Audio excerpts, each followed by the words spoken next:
Hey everyone, it's Nina from ROADIE Free Radio. In today's clip, Larry talks to Sahir Hanif, production manager and founder CEO of Masters of Maple Drums and Ghost Tech Touring. Just like all the other 15-year-olds, Sai liked to build his own snare drums. Here he is telling the story of how he sold his first homemade drum kit as a teenager. If you want to hear more from Sai, the full episode is number 134 from May 6, 2019. Thank you for listening, thank you for subscribing. Here is Larry and Sahir Hanif. So I had two snare drums that were cool at the time. I thought were the shit. And so I used to go to the two venues I could get into. One was Chain Reaction, which is like kind of like a Orange County, like legendary, like pop punk scene. Like, you know, all the Drive-Thru Records stuff came through there, and you know, all those bands kind of got their start. And it was an all ages venue, so you can get in. I was fucking 15. So my oldest brother, poor guy, had to chauffeur me around all the time. He would sit in his car and do his accounting homework because he was in college at the time. Oh my God. And wait for me to fucking go talk to the bands or whatever. And I remember I used to keep the snare drums in his car. I used to pay $10 for a ticket. And then I would wait for the bands after they would come out, and I'd go straight to the drummer. Hey man, good show, blah, blah, blah. You know, I'm building drums, and, you know, they was like, what the fuck? You're building drums? It's crazy, you know? And so then I'd be like, hold on. And I'd go to my brother's car, grab the snare drums, literally in the middle of like a melee of people and, you know, parking lot. It was like a shitty thing. It was like the door and then the parking lot. There was no like hang area. And I would bust out the thing. I didn't have a stand. I barely even had a case. You know, I could barely afford drum bags at the time. So I used to walk up with it, and they used to hit it, and, you know, it's fucking half the time it was like, oh, that's cool, but I don't have any money. Or sometimes it was like, oh, that's great. And then the first guy, and I do know his name, when it connected, was this guy named Darren Reynolds from a band called Homegrown. And yes, that is a super shout out. At the time, they were like kind of a big deal in that whole pop punk scene.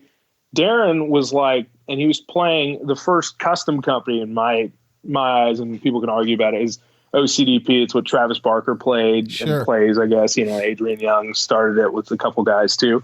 And they were like the kings in Orange County. That was like the big thing. And just the drum world by, you know, in general, Travis Barker's playing all that shit.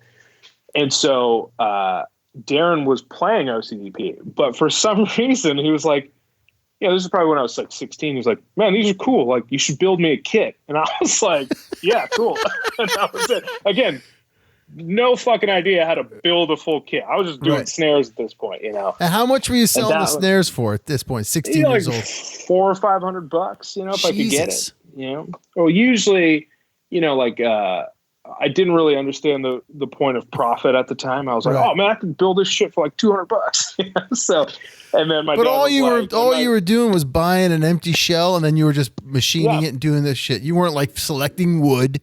No, not what we do now. What we do now is way more intense and involved, and you know, it's like specific. But at the time, we were, you know, buying the Keller shells, which is what a lot of people do, and they still do now. That's fine. There's nothing wrong with them. So for guitar, it's kind of like buying a blank, buying a Warmoth body. Yep, absolutely, and then buying parts and buying parts and doing the thing, you know, which is fine. You know, that's how it was rolling at the time. Yeah, but yeah, man, he was just like, yeah, I'm into it. And I was like, oh shit. It was like the band was kind of a big deal. They were going on tour. And then I started going on the road with some of these guys, you know, all the Drive-Thru Records bands. I was kind of like, you know, and then my parents they were like, you're going to go do what? And I was like, yeah, I'm like going on the road. And my dad was like, fuck you. Are you kidding? Like, that's wild. And my mom was terrified, you know, just like, oh, there's gonna be drugs and drinking and, you know, and I didn't really get into any of that shit, but my dad was like, yeah, hopefully that's the best part of touring. And I was like, this guy. And then that's when you realize, like, oh my God, my dad's a fucking pirate. Like, what the shit was this, you know?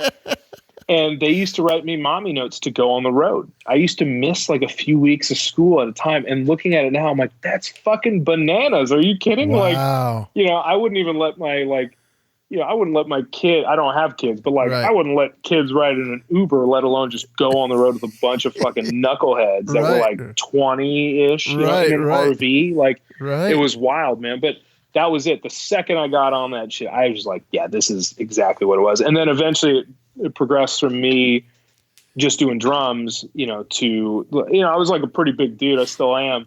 But, you know, I got some wide shoulders. They're like, hey, you're kind of big. You can handle the money.